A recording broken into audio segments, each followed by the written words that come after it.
Hey everyone, and welcome to day 28 of my horror movie review marathon, and I've got your 28 days later movie review.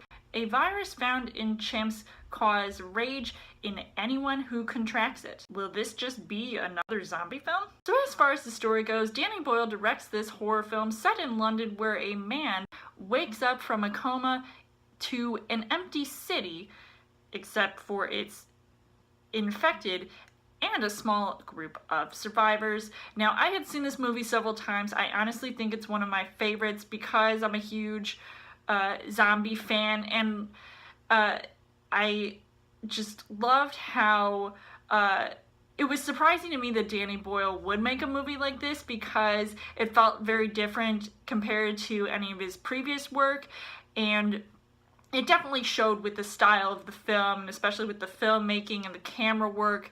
Definitely felt like a different type of horror film, so I really loved that uniqueness of how it all played out, and just reminded me a lot of the movie Outbreak, because that movie started out with a virus that was contracted from monkeys, and so the same situation happens here, only everybody's eyes are turning red and it gets really crazy, especially when you feel like you are single-handedly having to deal with people that are clearly not themselves. So it's in this singular area, so it's not like it goes all over the place and it becomes a huge jumbled mess. Now, as far as the casting goes, Cillian Murphy plays Jim, and I thought he was pretty good in this movie because you could definitely tell by the way that he was acting that he felt vulnerable, he felt isolated, and yet he had to learn to trust others that he would encounter. However, he was confused every time he would come across, well, the first time he came across a group of the infected, it almost looked like they weren't even infected at all, and that's what made it even crazier to see his reaction to this whole thing, but just to like immediately go into defense mode. And I loved seeing him here, along with Naomi Harris, who is one of the survivors of this father and a daughter, also played by Brendan Gleeson, who are all sort of trying to survive this whole thing together. So it's really crazy how a small group of people can turn into a whole bunch of people when they meet up with this military branch headed by Christopher Eccleston. And while I didn't care too much about those guys, because I was like, where have you guys been? I mean, seriously. Because the whole city was evacuated and they're just like holed up in this one area.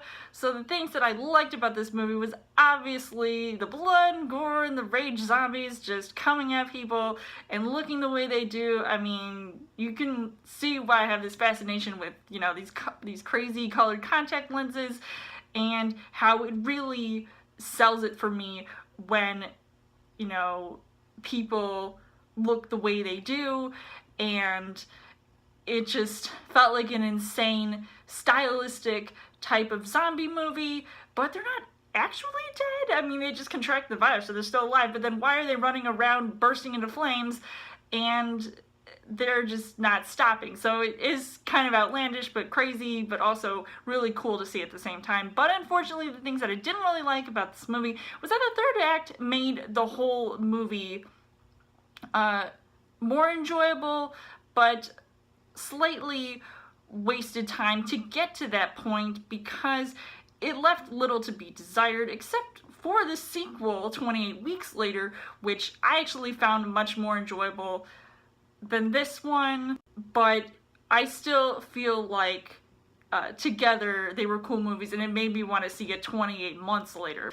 Overall, I would say that this movie was pretty impressive for what it was. I really enjoyed myself watching it, and I found it to be entertaining, and so I would recommend seeing this movie. You'll definitely get scared watching this like I was, and I've seen this multiple times. I really couldn't sleep at night every time I would watch this. So I would give this 4.5 hearts on the heart rate scale. So let me know in the comments what you guys thought of 28 Days Later, and come back tomorrow for day 29 of my horror movie review marathon. And as always, you guys can subscribe to my channel. I've got my movie reviews, movie updates, come back every week for a Chill Thursday video. You guys can also like me on Facebook and follow me on Twitter, and I will see you guys later.